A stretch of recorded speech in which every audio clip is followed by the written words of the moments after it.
Well, the Gary Moore show was such a kind of wonderful success. They said to me on the Moore show, "Is there anything you'd love to do?"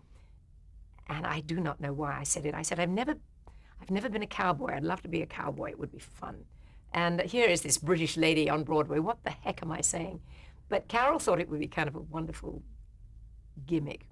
And it was decided that she and I would do Big D, the song Big D from Most Happy Fella. And it closed the Gary Moore show, and it became somewhat of a talking point in television. You know, everybody saw it, everybody loved it. And on the strength of Big D, they said, these two kids are wonderful together. And we sort of became the poor man's Mary Martin and Ethel Merman.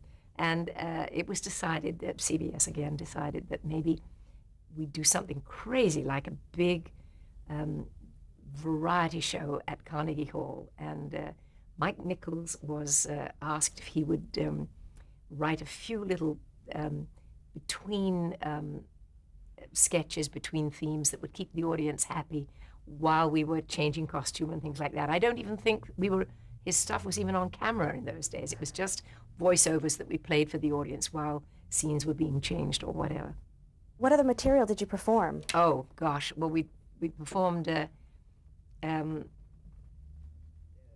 course, Carol tore the heck out of at Carnegie Hall, and I was trying to be the great lady, and she was being terrible about it. And we did a huge rip-off or take-off on The Sound of Music.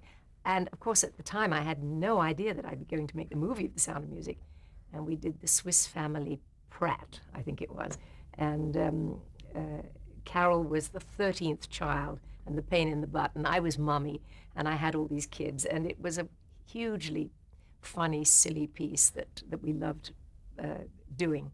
We did some sketches, we did a huge medley, and that medley was like 10 minutes long and with overlapping songs, and we did a sort of decade of songs. And subsequently we did two other big shows together in the same vein as Carnegie Hall, and it was, funnily enough, every 10 years we'd come together and do a new show. And why such an interim between them? I think a little thing called life got in the way, and we kept saying we must do another one, and 10 years went by. So when we did Carnegie Hall, it was like, who you're dating, who's your boyfriend, what's life like, what's the show like? And then 10 years later, it was, I just got married and so on and so forth.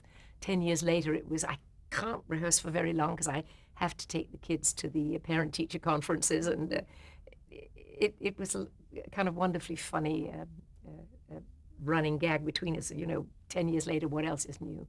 But of course, we saw each other in the interim a great deal. But every time we got together, and it wasn't so much, it was instant friendship all over again. Did you ever appear in her variety series? No, funnily enough, I didn't, and I don't know why. It may again have been that just work and everything kind of prevented that. I saw it, of course.